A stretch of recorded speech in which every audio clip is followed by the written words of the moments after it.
Hi, everyone. This is Frank Fear from Mountaineer Locker Room, then and now. Pleased to be with you today with our guest, Jed Drenning. Most of you know Jed from his work as a sideline reporter for Mountaineer football and also for the great work he does in the Gun podcast that I know many of you watch. I do. You may not know that Jed, in his own right, was a great athlete, quarterback who played at West Virginia, at Glenville, and also Samford, 10,000 yards at Glenville as a quarterback. Incredible number. And the other thing that stands out is the coaches that he played for. Don Nealon at West Virginia, Rich Rod at Glenville, Jimbo Fisher, and then when he was at Samford, Terry Bowden. What a tremendous mentorship he had, so to speak, with those great coaches. And we're pleased to have him today to talk about how we got to where we are in major college football, where we are right now, and where we might likely go in the future. He's exceptionally informed, tremendously cued into the dynamics, both political and otherwise, with respect to college football. And I don't know about you, but and I told him this, my football IQ went up more than a few points after listening to Jed in the telephone interview you're going to hear right now. I'll be back with you after the interview. Enjoy Jed Training. When you look at the game at large and the transformation that we've seen it undergo in recent years, um, as I often categorize it, college football 1.0 was a great game. It was an incredible game. It started with Rutgers Princeton in 1869, and it lasted all the way up through 2020, maybe even into April 2021 when NIL was passed and get into that summer and the game changed the season of 2021. And that was the end of college football 1.0. Now, when you look at West Virginia's track record in college football 1.0 as a developmental program, it was phenomenal. You know, we were top 15 all time in wins. We had tremendous success with a lot of banner BCS bowl wins. We consistently overachieved by recruiting what I would consider undervalued assets. Sometimes some kids who probably should have received more offers than they did, who arrived with a chip on their shoulder. They couldn't understand why they were a 3-star when they consistently beat the 4-star down the street in high school. So they showed up with an axe to grind and they fit right in.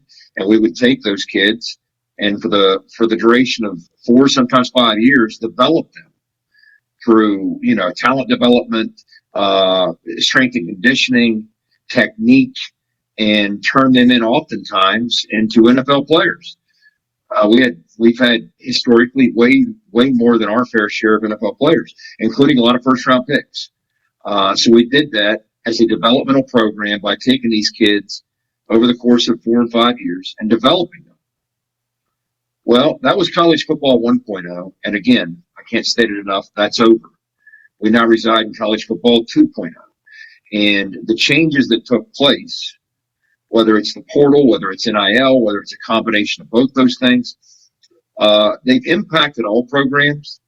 You know, the SEC Blue Bloods and the Big Ten Blue Bloods, they lack the depth that they once enjoyed when they had these super teams not long ago.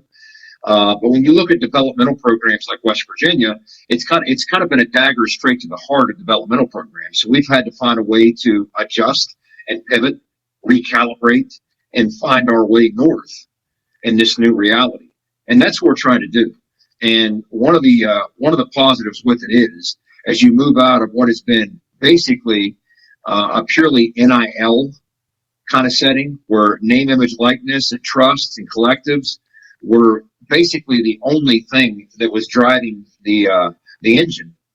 You move out of that model into more of a revenue sharing model, which will start this year, and it gives programs like West Virginia, I think, more of a puncher's chance. If you can get to that full share, which is what we're trying to do, and I think Ren can get us there. If you can get to that full share, I think we can climb in the hierarchy of how much we're spending within the conference and how competitive we can be against those other teams. And to that end, I think Rich is arriving at a perfect time as we experience and start to undergo some of those changes. Yeah, boy, I really appreciate that framing, Jed, because you know that you know it as well as I. I mean, so many of the fans, I'm included, we want our teams to win, but the question is, there everything is of a context, and if you don't understand the context, if you don't appreciate the context, then you miss the sort of the circumstances in which winning or losing or whatever becomes a part of. So I think you really nailed it with that framing. That it's not college football, not college football. I mean, it moves through phases, it evolves. And the last point you made, I think, really bears reinforcing that Rich Rod's coming at the right time, not just in the evolution of WVU football, but as the sport itself, the industry, so to speak, is evolving into its next iteration with the revenue sharing. Because, and a lot of people, I don't think, understand that, Jed, that revenue sharing maybe, if not the elixir, at least an opportunity pathway for institutions like West Virginia University. And your emphasis on the important role that Ren Baker plays in this is absolutely critical. So I thank you for that. Well, and there's, of course, as with anything in this new frontier, every time there's a step that's taken, it's countered with some form of litigation or some form of administrative push.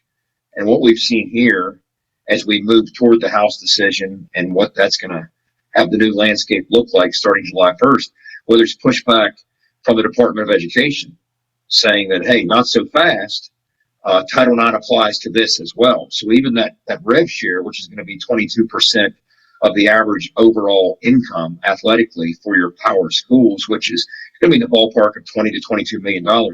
They're saying that even that has to be equally distributed as per Title IX. There'll be litigation there where that settles or sorts itself out. Nobody knows.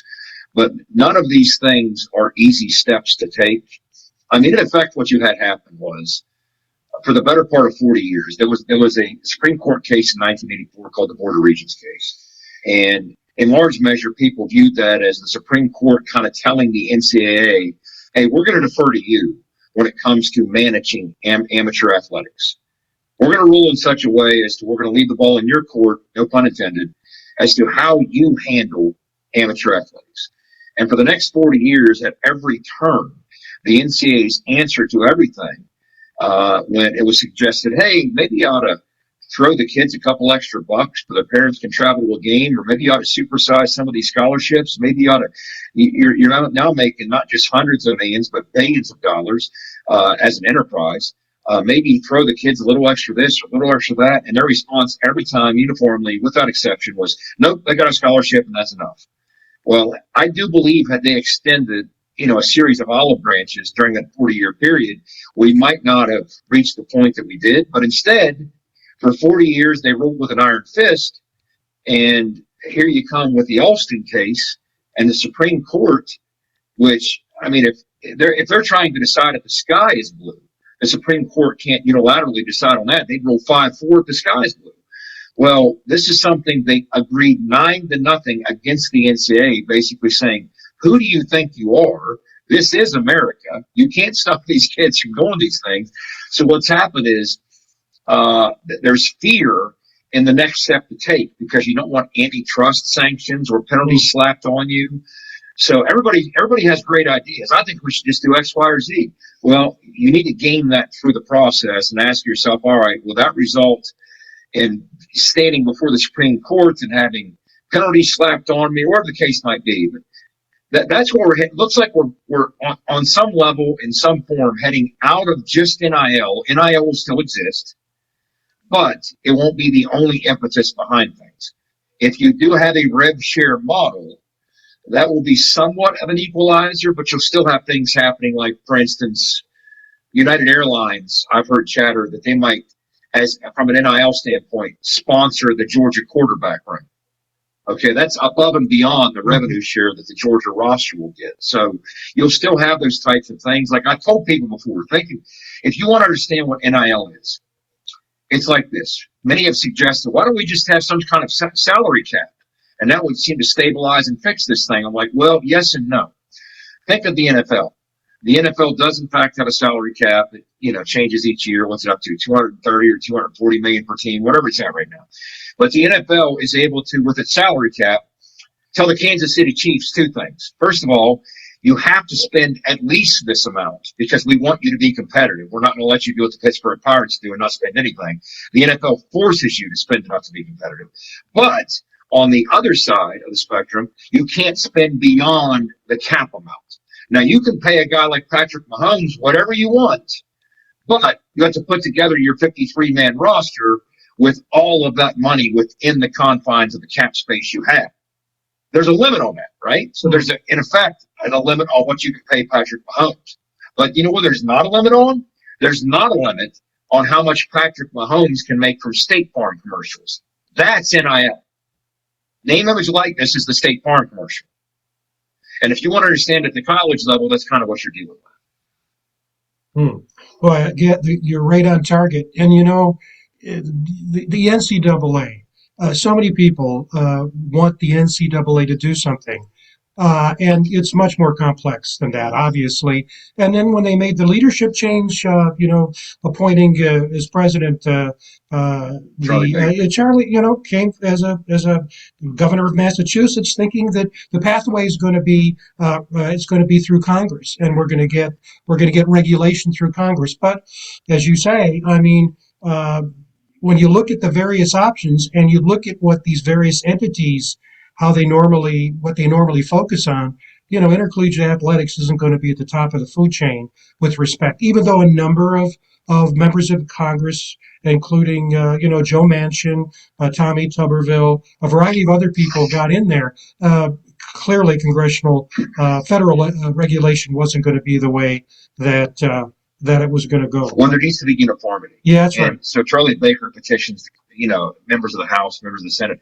What he's looking at is this. There are 30 some odd state laws that impact on varying levels or varying degrees what NIL can and can't do. That's right. You can't function as a governing institution like the NCAA. You can't function like that in 50 states with 30 some different state laws saying 30 some different things. So what they're saying is they're asking the federal government, can you at least intervene to solve that portion of it? Mm-hmm. We need some level of uniformity here, which we have none of. Now, what kind of timeline we might be looking at as to whether or not that happens, that's anybody's guess. Yeah, you're absolutely correct. And that is something that gets lost, that if you have to look at it, it's easy to basically overlay our thoughts on the NCAA, but you have to look at it from the point of view of what the NCAA administration prefers, and you nailed it. It's uniformity, and it makes sense if you're in that catbird seat. What are your thoughts in terms of the dynamics of these major conferences right now? We've got the Power Four, had the Power Five until many of the former Pac-12 schools moved to different conferences because of the media deal following through on the West Coast. What's your take on the power conferences right now, and also very important to us, obviously, where the Big 12 fits into the mix? It's hard to give names to these conferences that have any kind of meaning. It was the LSU athletic director back in 2011 that was the first to tweet, we're one day going to end up with two conferences, Conference ESPN and Conference Fox. Well, to some extent, we've been heading toward that ever since, but you'll also have, some sort of streaming intervention involved. But again, when you look at these things, big picture, here's kind of what you're looking at. And I've heard Rick Neuheisel talk about this very eloquently. There's a parallel to be drawn between probably on some level what has to happen here and what has happened in the NFL. Start with this. I don't see these problems being resolved without the players in some fashion organizing, whether you want to call it a union, whatever label you want to slap on it, and collectively bargaining what it is they're looking for. But the issue is there's nobody to sit down at a table and negotiate with because there's no commissioner on the other side. There's no college football czar. Every conference has its own commissioner with its own agenda. There's all kind of college presidents involved. So there's not one uniform voice representing all. That's part of the issue. When you look at what happened with the NFL, and this is parallel to what's going on with these different TV contracts with different people and conferences. being so extreme, the difference between the ACC contract and the Big Ten contract. Back in the 1960s, when Pete Rozelle was the commissioner of the NFL, he had a vision for what the league could be. But he recognized to reach that vision and to achieve that vision and make it reality, he had to control all the inventory that the league had. And he had to be able to go to the negotiation table with the media partners, with the TV partners, handling all the inventory with no loose hanging inventory with carve-out deals. Well, the issue he encountered was Chicago had its own deal with, was it NBC Chicago? The Bears did. The Giants had their own deal with, I think, maybe CBS New York. So they looked at him like he was crazy. Like, why would we give you our inventory when we already have these sweetheart deals carved out regionally or locally in our local market? Why would we give that up? He said, you just got to trust me. If you give me all the inventory, that gives me the authority to broker the best deal for all of us. It took some time to get the Giants and the Bears to come around to that thinking, but ultimately he did. They gave up the inventory. He handled it all. Now, fast forward 60 years past that point, or half a century at least past that point, the NFL right now is a $20 billion with a B dollar enterprise. $1 billion. Now, Roger Goodell, the current commissioner, has said he has a goal of $25 billion by 2027. I'm not betting against him. Yeah. Now, compare that to college football, which is the second most popular sport in America. The NFL with 32 teams is at $20 billion a year. College football with 60 plus power conference schools and other 60 plus group of conference schools is about $3.5 billion or so. That number is constantly changing.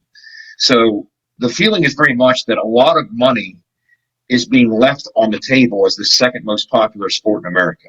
If you come together and have some element of solidarity and get the Big Ten and the SEC to have the vision to recognize, yes, it's great to be an 800-pound gorilla in a $3.5 billion market. That's great. Why would you give that up? Well, I'll tell you why you would give that up. Wouldn't it be better to be a sizable gorilla in a $10 billion market? You will make far more money. That's why. So at the end of all these interests, the dollar is recognized as what's the driving force for all these conferences. Once they recognize that to be true, I do think you'll see some sort of considerable change affected, but it's going to take that thinking to change. Right now, the SEC thinks like, why would we ever do that? So does the Big Ten. Why would we give up what we currently have? We rule the day. Well, that's why you might want to consider giving up what you have to triple the size of the market. And a lot of people think those numbers, that we can experience that. Yeah, you're talking about the United States of college football and the SEC and Big Ten. Another great insight there, Jed. Very much like the Bears and the Giants of decades ago. But you know, you're absolutely correct in talking about the fact that when you look at the NFL and the behemoth it is, how did it get there? Number one, and number two, when you then compare it to college football. With the size it has and the much more national scope to it. I've read this, 15 times. There's much more that's available. Now, the big question many everyday fans are asking, okay, I understand now. Well, I understand that, Jed. Thank you. But can we go back to regional-based college football? Is that ever going to happen where, you look at West Virginia, we play Syracuse, Pitt every year. We play Virginia Tech, and you can say the same thing in the Midlands and certainly now in the West Coast. Do you think there's and I'm asking you to look at the crystal ball, any chance that in the future iterations, evolution of this, that will return back to where it was, as you said, in college football, at least one aspect of college football 1.0? Again, if you remove the timeline piece from it and just leave it open-ended, because the game's been changing since the game started. So this transformation that we're undergoing now is just the latest transformation. It's going to continue to reshape itself. There's going to continue to be new realignment.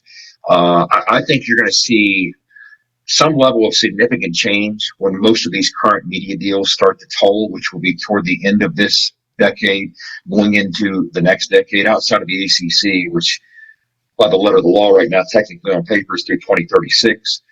I think I don't see that happening. I just land, grant of rights or not, I don't see the ACC as we know it existing in 2036. I think there'll be a shakeup of some kind as these new media deals.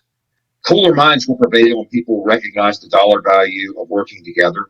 Mm-hmm. And when the new media deals come about here in, I guess we're in 2025, we're talking in 5-ish years, 6-ish years, whatever it might be.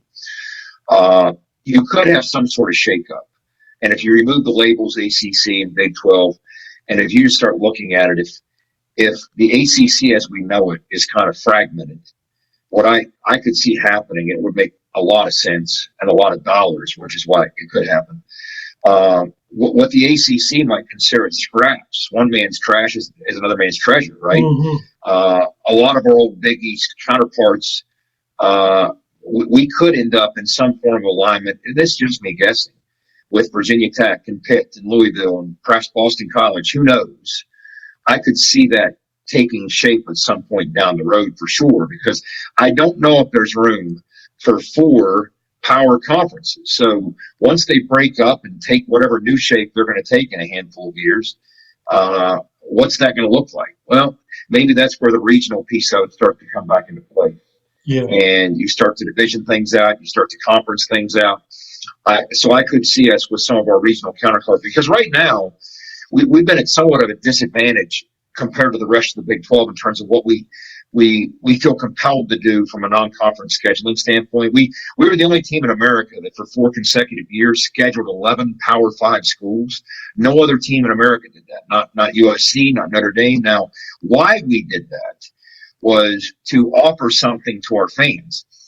Most of the rest of the Big 12, or at least the Big 12 that we traditionally played in until the last couple of years, those teams, their rivalry games were within the conference. So their fan bases were able to travel to the rivalry games while playing a conference game. And they were able to travel to those games. So what they did was, by and large, they took their non-conference schedule and they said, all right, let's make it a much more manageable situation. Perhaps one P5, one G5, one FCS. Meanwhile, West Virginia didn't have the luxury. Our fans couldn't travel to any of our Big 12 games. Again, before Cincinnati was around, I'm talking to the original iteration that we entered in 2012. We couldn't travel to any games. The closest road game was Iowa State, almost 1,000 miles away. So administratively, what we did was we extended an opportunity for them. I'll tell you what we'll do. While the rest of the league's kind of taking it easy, we won't. We'll beef up our non-conference schedule and play Virginia Tech and Penn State. But now I hope you bear in mind that means that our 6-6 is everybody else's 7-5. But people kind of lose sight of that. Now, Ren also recognizes in the new landscape of things, as things start to take shape and reshape, we would like to move much more toward a model that the rest of the Big 12 and the rest of our peers are playing, which is what's going to happen next year. You're going to see us play one FCS. We travel to Athens to play one G5 in Ohio University because that was a 2-for-1 deal.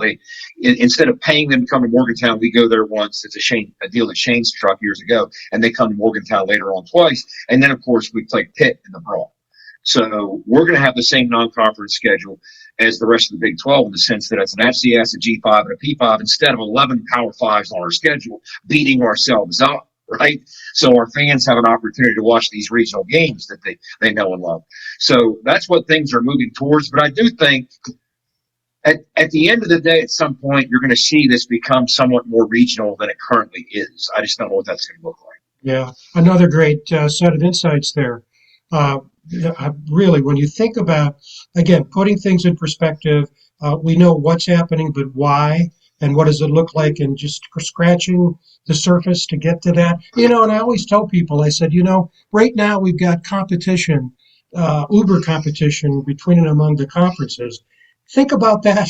The similar, a pattern would be to look at the NFL, and you would say, okay, the NFL West is going to compete against the AFC East. Well, it doesn't happen. Those are basically collections of teams that have some proximity, but they don't compete with each other. They're under one canopy, the NFL, with one person who's the czar. So you know this.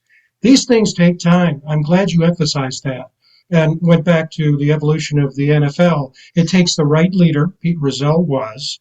to be able to be, not to be a bully about it, but to basically take the time that it needed to get to where he wanted to go. And particularly in today's time, people want, snap the finger change. Sometimes that happens, but when you look at history, it often works just the other way, and it takes good old-fashioned leadership from a Yeah. person who knows what they're doing and has a vision, and is not just a manager. And then when you compare the Yes. NFL, with the other professional conferences, well, you can draw your own conclusion. But conclusion I draw is the NFL is light years ahead, and the proof is in the pudding. Jed, this has been I, fantastic. I know how busy you are, so for you taking the time, and I feel like my football IQ has gone up at least 20 points. Any final comments, thoughts that you'd like to share with our audience? I think that West Virginia is headed in the right direction. We have the right leadership in the right places. Uh, and I do think, and I felt this since the outset, that playoff expansion is a critical move in the right direction for programs like West Virginia. What happens is the 14 playoff created an opportunity for the bluest of the blue bloods to kind of have a death grip on the sport with what I would consider super teams, the three best at every position, because the most coveted recruits want to play on the biggest of stages for the biggest prizes in the championship, right? Well, that was limited to 5 or 6 teams in a 14 playoff. It was always the same suspects. But as we've expanded to a 12 team, now consider the growing list of teams that take part in that. So that's a growing list of teams that the most coveted recruits will now disperse to, with an opportunity to play for the championship. Now, it wasn't that long ago that Nick Saban's Alabama Crimson Tide were losing to Georgia in the national championship game at halftime because their quarterback, Jalen Hurts, was struggling. Well, all Nick Saban had to do say, hey, Jalen, best quarterback in America when you came out of high school. Sorry you're struggling. I'm going to turn to the other best quarterback in America because he's part of my team too. Tua, get in there, second best quarterback in America. Go win the game for us now. Well, what has happened is a combination of the portal and NIL. Tua no longer plays for Alabama. You might still have Jalen Hurts playing for Alabama, but not Tua. Tua is peddling his wares somewhere else as a starter on a team that now has a chance to get into a 12-team playoff, and he's getting paid more as a starter for that team than Alabama, even with its deep pockets, could pay their backup. So it's impacting even the blue bloods from a depth standpoint, and that makes them less bulletproof than they were before. Alabama is always going to be Alabama. Ohio State's always going to be Ohio State, so on. But they're not going to be the unbeatable version that we saw just a short handful of years ago when they were able to harvest all the talent to 4 or 5 teams. That's right. We were talking earlier about both of us being at Michigan State at the same time. And when Mark D'Antonio had tremendous success at Michigan State, went to the college playoff one year, won the Rose Bowl. It really those were down years for Michigan, Ohio State, and Notre Dame. No criticism, but that's what you had to do. You took advantage of your competition, and he would do a great job at recruiting 3 stars and coach them up. Sure. But what you just described explains Indiana.